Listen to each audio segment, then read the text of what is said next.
What time is it, Mom? Oh, I don't feel like practicing anymore. Don't forget I was up early this morning. Was up at the crack of 6, took a brisk walk to the window, was back in bed again at 6:05. I stood under that cold shower for 10 minutes. Tomorrow I'm going to turn the water on. This weather gets me crazy. One day it's nice, one day it's cold.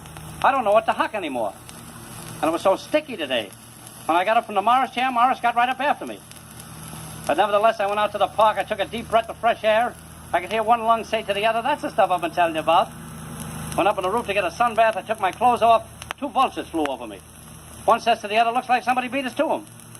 Of course, this climate is a little different in California. Out there, they never have any rain. They have what they call a heavy fog.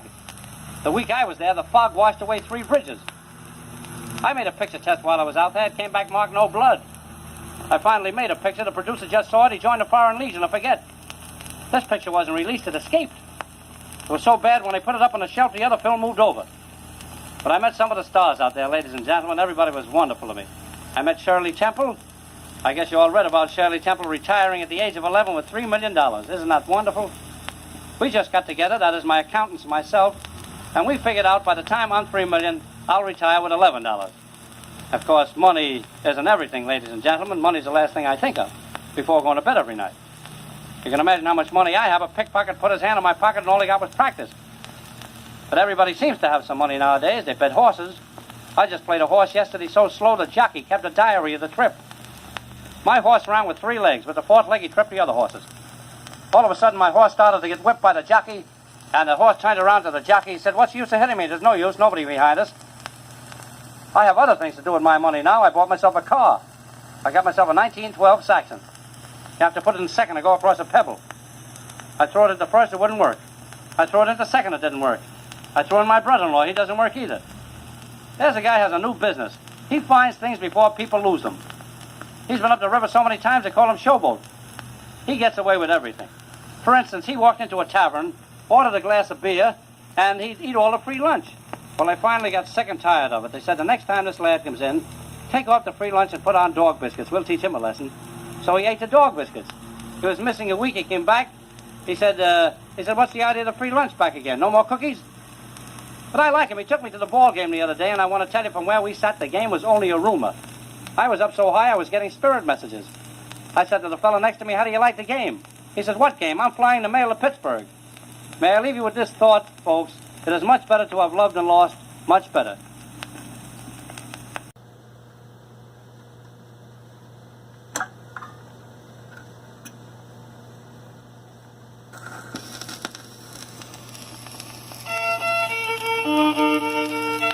Any chewing gums, assorted chocolates?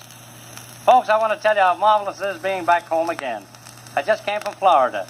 I went down there this season. I heard they discovered land on my property there. I stayed at one of the better hotels while I was down there. I was at a place called the Fractured Arms. I paid my rent in advance to put the window back in my room. I had a window overlooking a wastebasket. You can imagine how big my room was. When I closed the doorknob got in bed with me. It was so small even the mice were hunchbacked. I had a headache. The guy next door had to take the aspirin. But I liked it down there because I got out and I got that fresh sunshine. I took a job in a cafe there called the Carousel. This place was sort of an upholstered sewer. No cover, no minimum, no people, and no salary.